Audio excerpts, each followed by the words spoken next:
Amén. Sean todos bienvenidos a la casa del Señor. A quienes teníamos días de no verles, bienvenidos. Aleluya, gloria al Señor.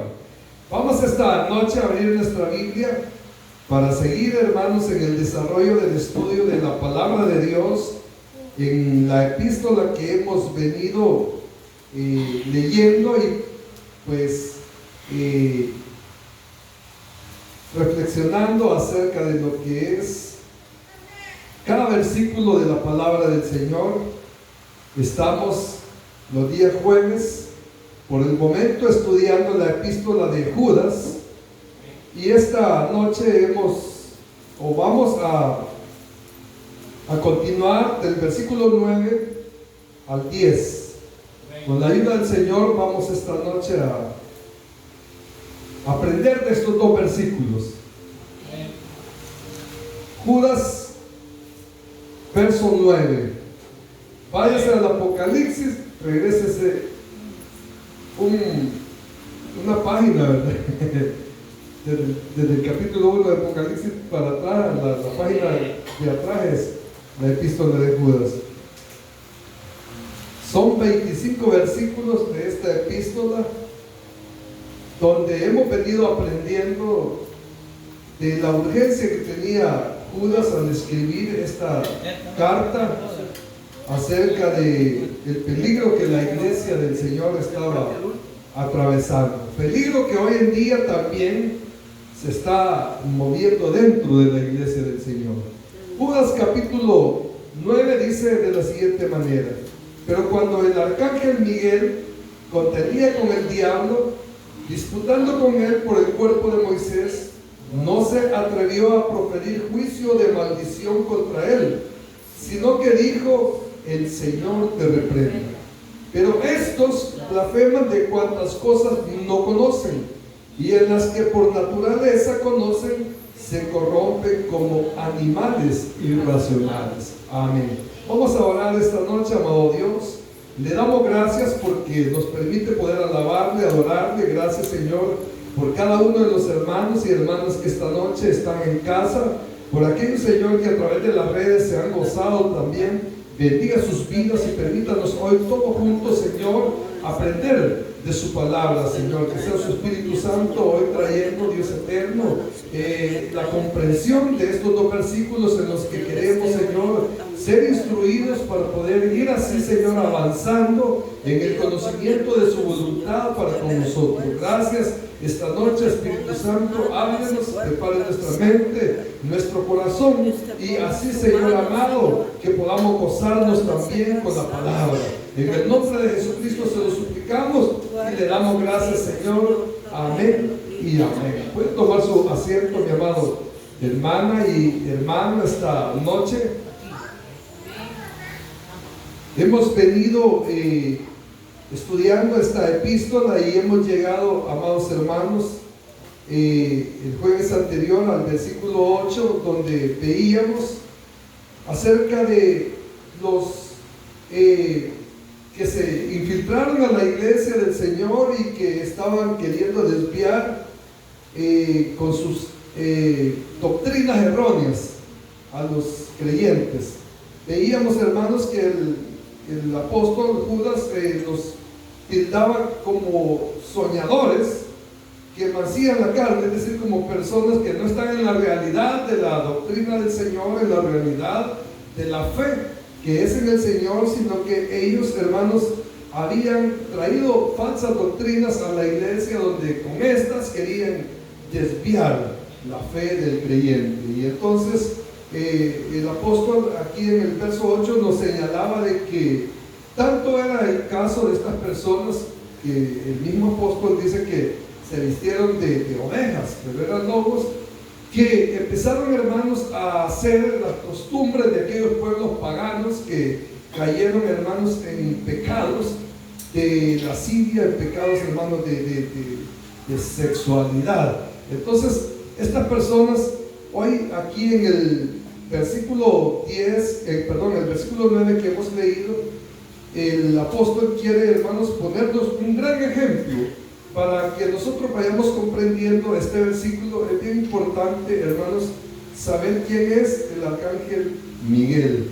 El arcángel Miguel, hermanos, es uno de los ángeles que Dios creó con una jerarquía, es decir, con una diferencia de la mayoría o de todos los demás ángeles. Dentro de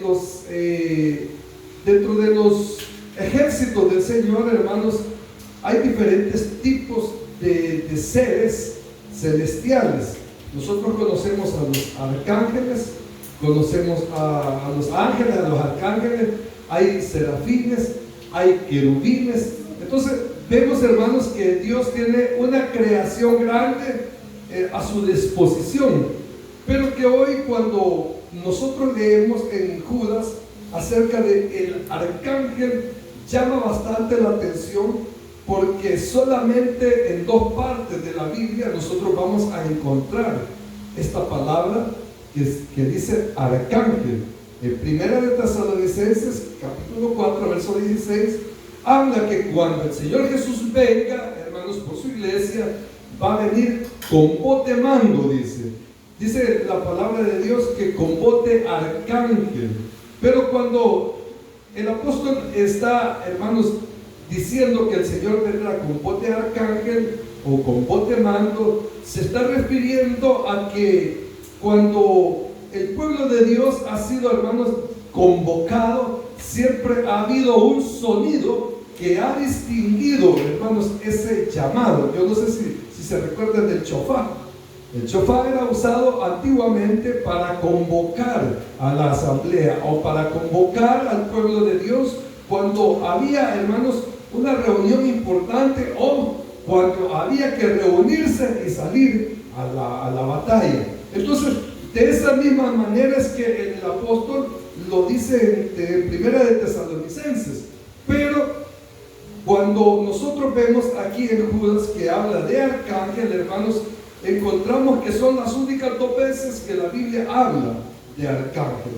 Ahora, arcángel, lo que significa, hermanos, es un ángel de los principales de Dios. De hecho, la palabra arcángel tiene, hermanos, un desglose en su original, de lo que se puede tomar la primera parte como dice de arcángel, que es, hermanos, principal, y luego ángel, que significa mensajero de Dios. Entonces un arcángel es un mensajero de Dios, pero de los principales. Es decir, que hay una jerarquía. Quiere decir, hermanos, que de ángel a arcángel hay una diferencia. Entonces, me gusta explicarle esto porque, hermanos, en la Biblia también nos vamos a dar cuenta de que cuando habla del diablo, hermanos, habla en singular. Diablos no hay 2, ni 3, ni un montón. Diablo solamente es uno, según la palabra de Dios. Lo que hay, hermanos, en millares, en legiones, dice la palabra, son demonios, que son ángeles caídos. Estos son los seguidores o los servidores del diablo. Pero note usted, amado hermano, de que cuando Judas aquí habla de arcángel, está hablando de uno. Es decir, de que los arcángeles son pocos. En la palabra vamos a encontrar 2 arcángeles de los que la palabra de Dios nos puede hablar. Allá en Daniel nos habla acerca de Miguel, en Apocalipsis también. Pero, hermanos, hay otro ángel que se deja ver en la Biblia. Por ejemplo, en Lucas, cuando viene el ángel y visita a los padres de Juan el Bautista, se les presenta, luego se les presenta a María. Entonces, la palabra de Dios dice ángel, refiriéndose a Gabriel. Pero la mayoría de eruditos de la palabra de Dios lo presentan como un arcángel, porque son seres celestiales con un poder, hermanos, importante que Dios les ha atribuido, Dios les ha dado para traer un mensaje muy importante. Entonces, lo que quiero, hermanos, esta noche, a través de la palabra, explicarle es de que la gente, hermanos, muchas veces se imagina al diablo como una persona cómica. Yo me recuerdo que cuando iba a la escuela, hermano, dibujaban al diablo, así con colita, con cachitos, y lo dibujaban bien bonito, de color rojo. Pero, hermanos, cuando nosotros hablamos de arcángeles y hablamos de diablo, vamos, hermanos, a entender de que hay dos, hermanos, tipos de seres con poder opuesto. Los ángeles son, hermanos, los sirvientes del Señor, y son seres que Dios ha puesto a nuestro alrededor para ayudarnos. Y, hermanos, los demonios, es decir, los sirvientes del diablo, hermanos, son esos ángeles caídos que quieren, hermanos, estorbar a la humanidad, o precisamente al creyente, para que el creyente fracase en su camino. Entonces es ahí donde hay una lucha constante, es donde hay una lucha diaria para el creyente. Y podemos aprender de la palabra de Dios, amados hermanos, de que el arcángel Miguel contendía con el diablo. Fíjense que en la palabra de Dios nos habla en la historia de lo que fue el pueblo del Señor cuando salió de Egipto e iba a la tierra prometida.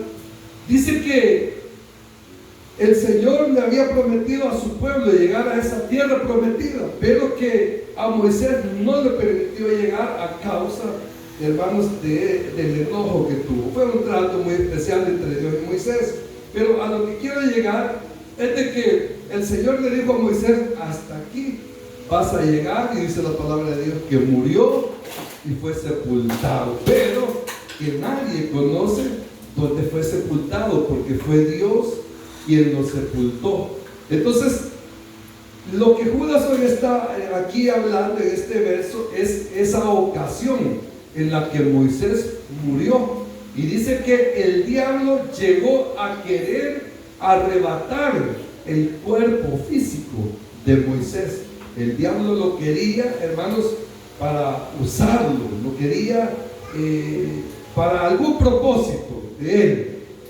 Ahora, la palabra de Dios no da mayores referencias, sino lo que le estoy mencionando, que dice que murió y el Señor lo sepultó. No habla en otra parte de la Biblia, no vamos a encontrar que hubo una batalla entre un arcángel y el diablo, que se estaban disputando, o sea, que estaban discutiendo, estaban, hermanos, peleando por ese cuerpo de Moisés. Entonces vemos que Judas, al hablar de esto, hermanos, tiene de alguna manera un fundamento de poder decirlo, porque en otra parte de la Biblia no lo vamos a encontrar, como le repito. Pero esto no es que Judas se lo inventó, no es que dijo Judas: bueno, se murió Moisés y como nadie supo, a lo mejor. No, Judas con toda seguridad está hablando, hermanos, de una batalla que se dio entre el arcángel Miguel y el diablo. Pero como le repito, que en otra parte de la Biblia no aparece referencia de lo que hoy Judas aquí está hablando. Cuando uno, hermanos, entra en detalle del estudio de la palabra de Dios, se encuentra con que hay escritos aparte de la Biblia que dan testimonio, hermanos, de todos los hechos históricos del pueblo de Dios. Hay escritos que quizás nosotros no los conocemos, pero que todavía existen, hermanos, evidencias de libros o escritos que hablan de toda la historia del pueblo de Dios. Hablan, hermanos, de tantas cosas que el Señor ha hecho. De hecho, el apóstol Juan dijo que hubiera querido escribir todo lo que el Señor Jesús hizo, todas las maravillas de Dios, pero que dice que no alcanzarían todos los libros para contar todas las maravillas del Señor. Con esto lo que podemos ver, hermanos, de que la Biblia es un conjunto de libros que han sido seleccionados con lo que Dios estableció para que se pudiera escribir y nosotros pudiéramos aprender de ella. Entonces, hay otros libros que también son importantes, pero que no están incluidos en la Biblia. De ahí es donde se presume que Judas, hermanos, tomó el poder poner lo que aquí nosotros hemos leído, de esta historia donde el diablo y el arcángel disputaban por el cuerpo de Moisés. Le explico esto porque la intención es aprender de la palabra de Dios.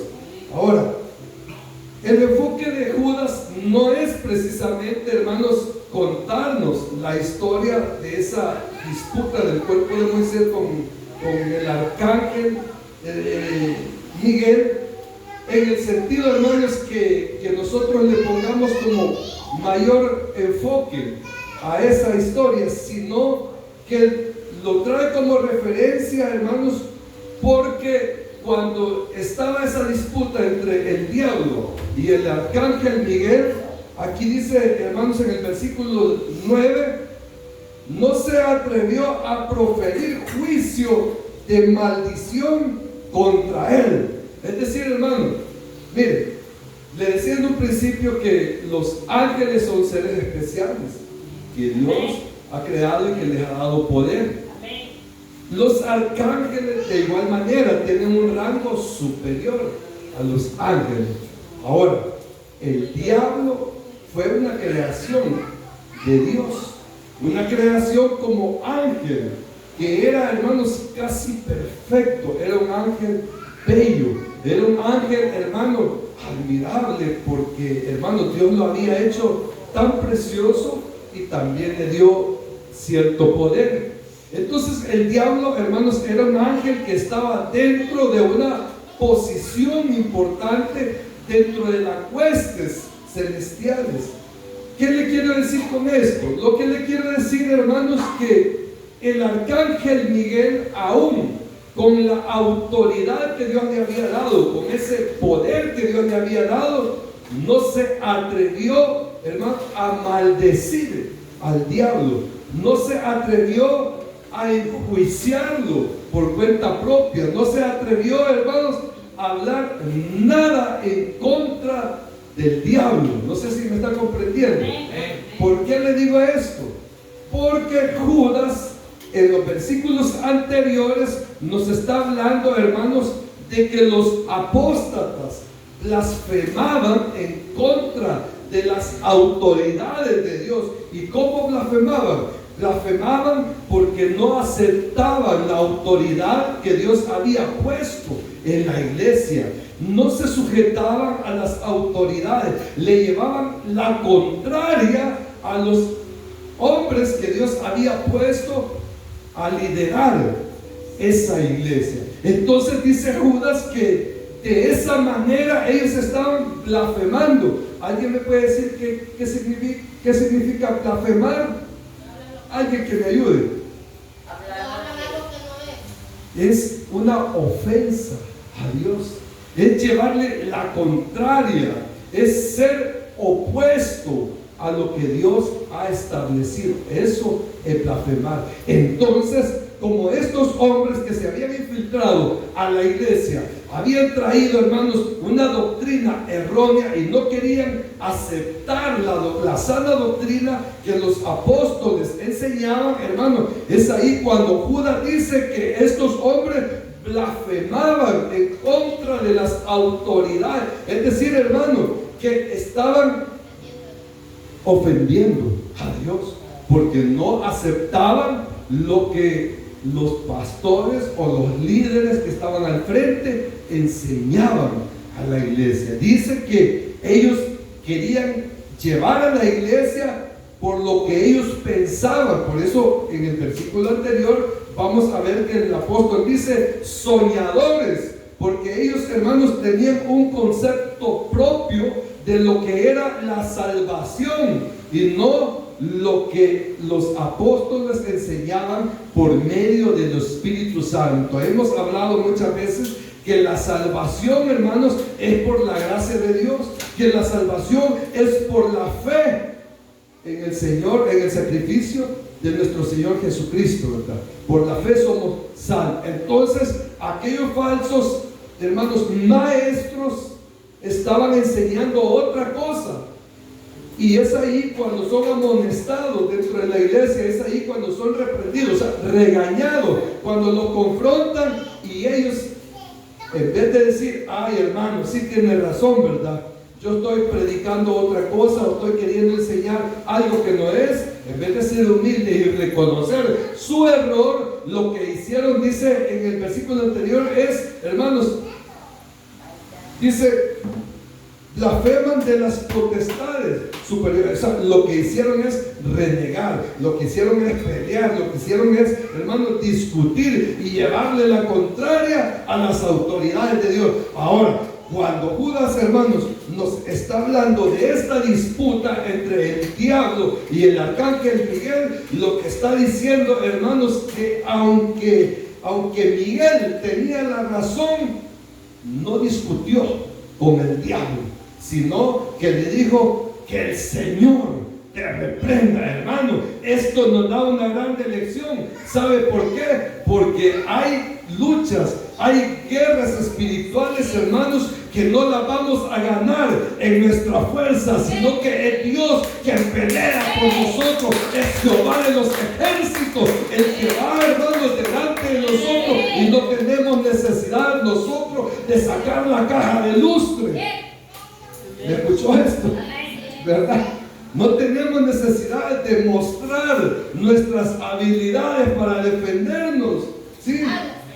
No tenemos, hermano, por qué nosotros levantarnos y airarnos y hacer cosas, hermano, que no deben de ser, porque sabemos que hay alguien que pelea por nosotros. Miren, ¿saben qué veo ahí?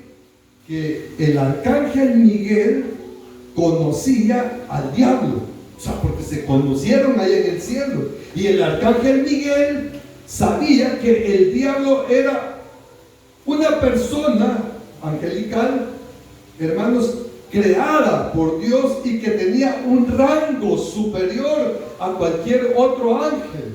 Entonces el arcángel no se atrevió, dice aquí, no se atrevió a proferir palabras de maldición. Hermano, esto está sucediendo en la iglesia. Mire cuántas personas se levantan y reniegan contra el pastor, cuántas personas se levantan y empiezan a murmurar, cuántas personas empiezan a oponerse a lo que se está enseñando, hermano, cuántas personas se levantan, hermano, en contra y empiezan a renegar y empiezan, hermano, a blasfemar, porque no están, hermanos, como tocando al siervo de Dios, sino que están metiéndose con el Señor. En cierta ocasión el Señor dijo, ay de aquellos que toquen a uno de los niños, es como que tocaran a la niña de mis ojos, hermano. Es que Dios pelea por lo suyo, es que Dios sabe, hermano, que nosotros somos llamados y Él es el que nos va a defender. Más adelante, en el verso 11, va a empezar a hablar de Caín, Judas. Mire, a mí me llamaba la atención ese versículo. Yo ya lo estudié todo para poder más o menos dar aquí el estudio, pero me llama la atención porque cuando habla de Caín, hermano, del pecado de Caín, habla que el Señor puso una señal en él, y dice que esa señal era para que todos los que lo vieran o se encontraran con Caín no lo mataran, porque cualquiera iba, hermano, a querer agredirlo a causa de haberle fallado al Señor. Pero hay algo que me enseña la palabra, hermano, y es de que aunque el hombre esté equivocado, pero si es escogido de Dios, hermano, el Dios es el que lo va a defender siempre, el Dios es el que lo va a exaltar, hermano. No hay nadie que pueda tocar a los ungidos de Dios como Saúl, ¿verdad? Y David. Saúl, hermanos, estaba equivocadamente actuando, pero David en su grande sabiduría dijo, no, yo no voy a tocar al ungido de Jehová. Él a mí me amenaza, él me persigue, él a mí me quiere matar, pero líbreme el Señor de que yo pueda atentar en contra del ungido de Jehová. Entonces, de la misma manera estaba aquí el arcángel Miguel. Decía, no, yo no voy a maldecir al diablo. Yo estoy en esta disputa con él, pero no lo voy a maldecir. No es bajo mi fuerza, no es bajo mi poder que yo voy a defenderme, sino que le dijo que el Señor te reprenda, hermano. Ahora, cuando Judas habla de este ejemplo, es porque muchas veces estos falsos maestros, al no sujetarse a las autoridades que Dios había establecido, ellos, hermanos, estaban blasfemando. Ellos estaban tomando una autoridad que no les correspondía. Ellos estaban sobrepasando la autoridad que Dios había puesto al frente. Amén. Gloria al Señor. Mire, hermano, cuesta quizás entrar en estos detalles de poderlo explicar, porque la verdad que a veces hay que tener quizás palabras escogidas para poderlo enseñar, pero espero de que me vaya comprendiendo qué es lo que significa este versículo. Es bien importante, hermanos, poder analizar las palabras de cada versículo para que usted le entienda a todo el libro. Y es bien importante leer toda la epístola para que usted le entienda a este versículo. Y eso es lo que vamos tratando de hacer jueves a jueves, de glosar cada versículo para poder aprender de la palabra del Señor. Entonces, hermanos, volvemos. Dice que si el arcángel no tuvo ese valor, no se sobrepasó con el mismo diablo, mucho menos nosotros como hombres vamos, hermanos, a pelear en contra de las autoridades que Dios ha establecido en su iglesia.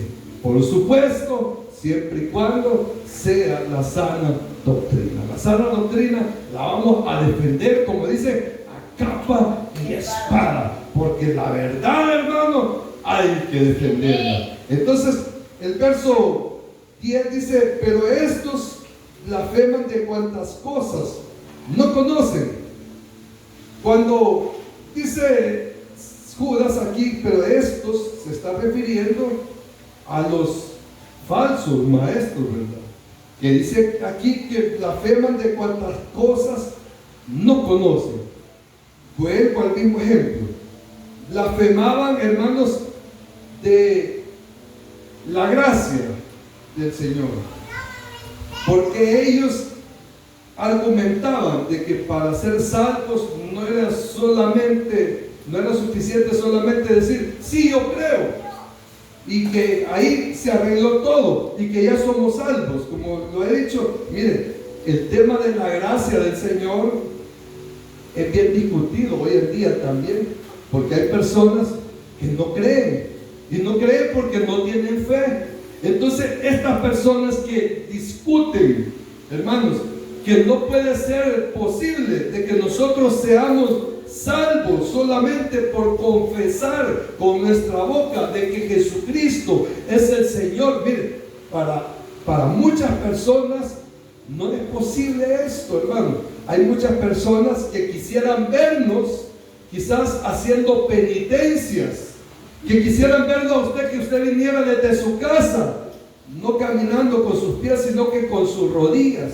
Hay personas que quisieran, hermano, ver lo que usted lleva una gran carga y que ya no puede con ella y que tiene que irle ayudando, y que esto es con lo que Dios se va a complacer para que usted pueda ganarse la salvación. Pero aquí la palabra de Dios nos habla, hermano, de que la salvación es gratis, no es por mérito, no tenemos nada con qué pagar, hermano, para ser salvos. Entonces, esa doctrina es la que a muchas personas no les parece y no van a estar satisfechos de oír que usted dice que usted es salvo. Hay personas de que se hacen burla y dicen: ah, sí, vos sos salvo.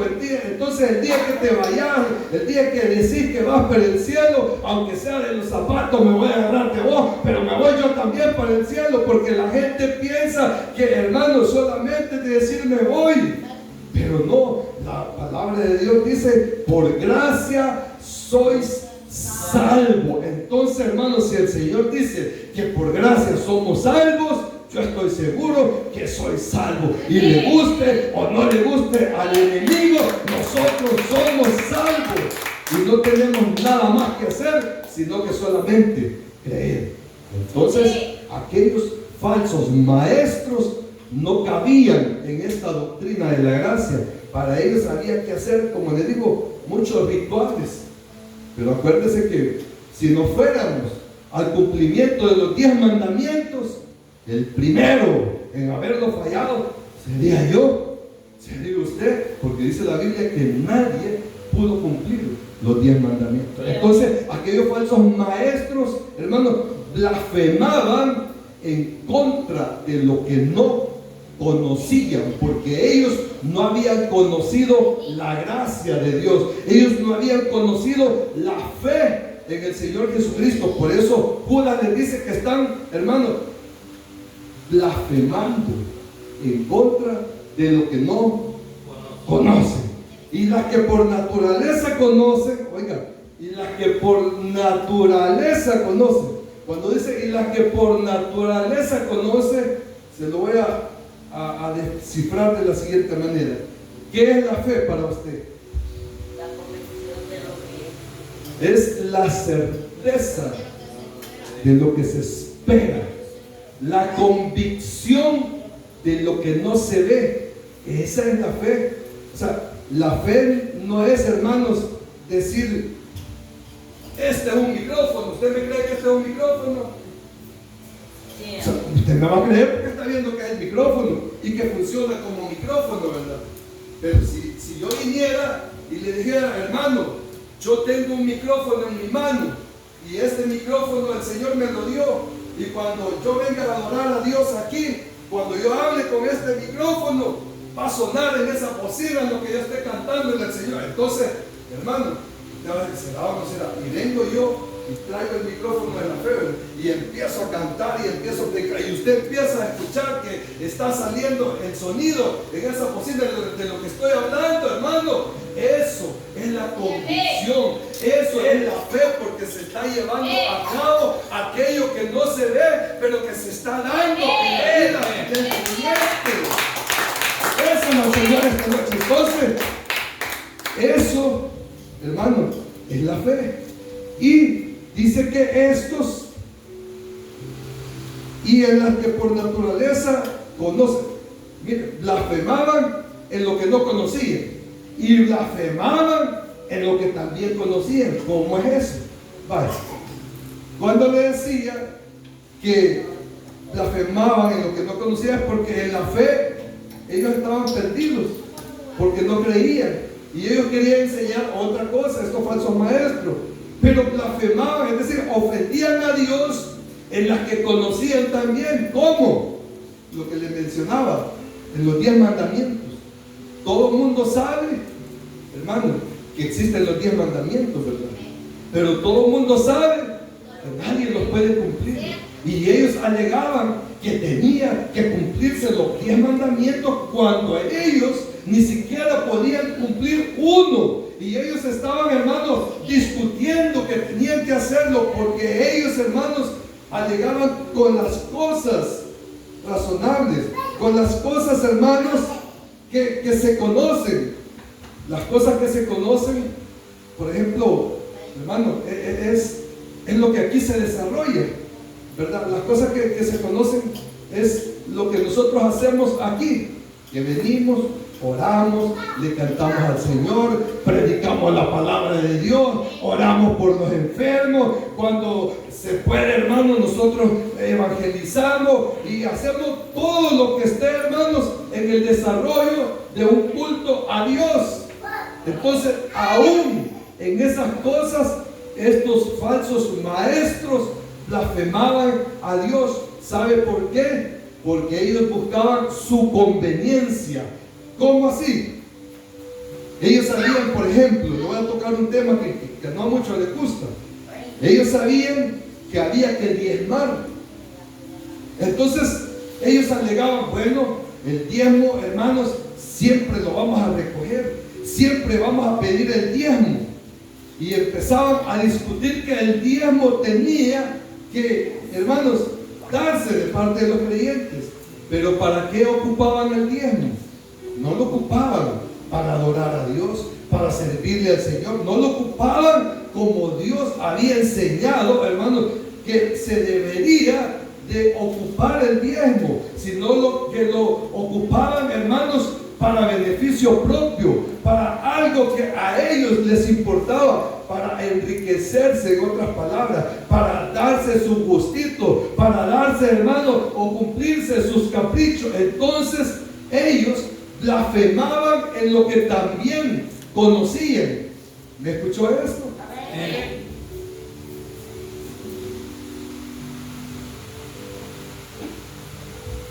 Entonces vemos ahí que muchas veces, hermanos, pasa lo mismo en la iglesia. Es fácil, hermanos, blasfemar, estar en contra de Dios aún con lo que nosotros conocemos. Por eso tenemos que, hermanos, dejar que el Señor abra nuestros ojos de la fe y creer en lo que su palabra nos habla para poder hacer las cosas, hermanos, como Él las ha establecido que nosotros tengamos que hacerlas. Voy terminando con esto y dice: se corrompen como animales irracionales. Mire, esto me llama la atención porque hace poco veía, hermanos, por ahí en las redes un perrito que, bueno, no voy a ir tan lejos, voy a poner un ejemplo cercano, pero conozco de un perrito que ora, y ustedes ya saben quizás quién es, ¿verdad? ¿Sí? Conozco de un perrito que antes de comer le han enseñado a orar. Conozco otro perrito que sale por ahí, conocido por Firulais, que llega a una venta de carne, se roba un pollo y sale corriendo. ¿Verdad que ya lo ha visto? No me diga que no, si todos vemos la red. Entonces, hermano, mire, los animales hacen cosas que hace un humano. No sé si se ha fijado. Usted le dice a un perrito: deme la mano, y el perrito le da la mano, le da la patita. Entonces, los perritos y otros animales también son muy inteligentes, tienen habilidades que un humano las puede desarrollar, pero ojo, pero no tienen un razonamiento espiritual. Ellos no saben nada de lo espiritual, hermano. Si bien es cierto, pueden tener sentimientos, porque un perrito, hermano, ellos hasta bien detectan cuando a alguien no le cae bien. Un perrito, cuando siente que una persona es desagradable para ellos, ellos empiezan como a gruñir, ¿verdad? Y se hacen como a un lado, y ellos detectan, hermano, como que por olfato, no sé, un instinto al enemigo. Entonces hay actitudes, hermanos, que los animales las pueden desarrollar muy bien, y esas mismas actitudes las desarrollaban los falsos maestros, pero que no tenían conciencia, hermanos, de que todo lo que está aquí enseñado de parte de Dios tiene un valor espiritual. Es decir, hermano, que todo lo que nosotros venimos a hacer a este lugar tiene un gran valor allá en el cielo. Cada vez que usted le canta al Señor, cada vez que usted le alaba, cada vez que usted le adora, entonces, hermano, cuando es así que nosotros estamos conscientes de que todo lo que aquí se hace tiene un precio, tiene un gran valor para el Señor, es ahí cuando nosotros venimos y agradamos a Dios. Es ahí cuando Dios se complace de nuestras acciones. Pero cuando Dios no se complace de nuestras acciones por esas actitudes rebeldes, por esas actitudes, hermano, que a Dios le desagrada, hermano, lo que estamos haciendo es como sumándonos a esos falsos maestros, a esos lobos disfrazados de ovejas. Así es que cuando nosotros vengamos al culto, entonces usted hágale no vaya a ¿verdad? No, tenemos que ser ovejitas del Señor y ser humildes, hermanos, y sujetarnos a la autoridad que Dios ha puesto, porque dice la palabra de Dios que estos hombres no se sujetaban a la autoridad que Dios había establecido, y ese era un gran pecado.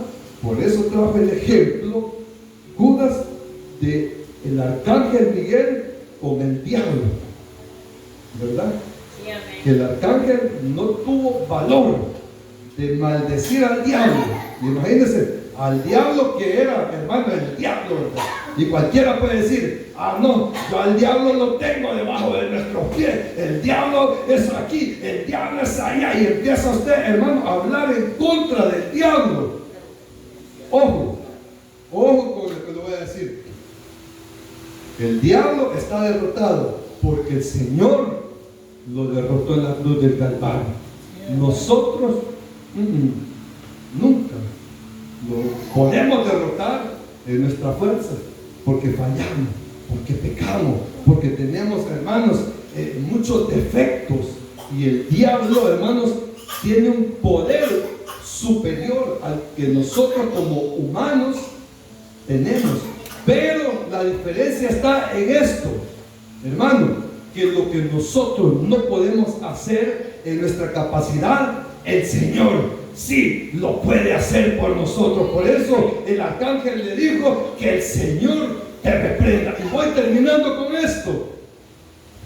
¿Se acuerda de Malaquías cuando el Señor habla de traer los diezmos y dice, probadme en esto y verá si no haré que sobreabunde en tu granero? Y dice, pero oiga, y dice, y reprenderé al devorador por vosotros. Hermano, quiere decir que hay luchas que nosotros no las vamos a ganar en nuestra fuerza, sino que solamente Dios va a poder reprender por nosotros al enemigo. Vuelvo al Salmo 91 que veíamos hace unos días, y dice, al que habita morará abajo. Entonces ahí tenemos una garantía, hermano. La garantía nuestra es estar viviendo bajo la voluntad de Dios, y a la hora, hermanos, de la dificultad, a la hora de la batalla con el enemigo, solo le vamos a decir que el Señor te reprende. No le vamos a decir, yo te reprendo, porque se va a burlar de usted el diablo. No le vaya a decir usted, diablo, yo te reprendo y yo aquí. No, dígale que Jehová te reprenda, y ahí está la victoria nuestra, siempre y cuando estemos habitando bajo la sombra del Altísimo. Póngase sobre sus pies esta noche.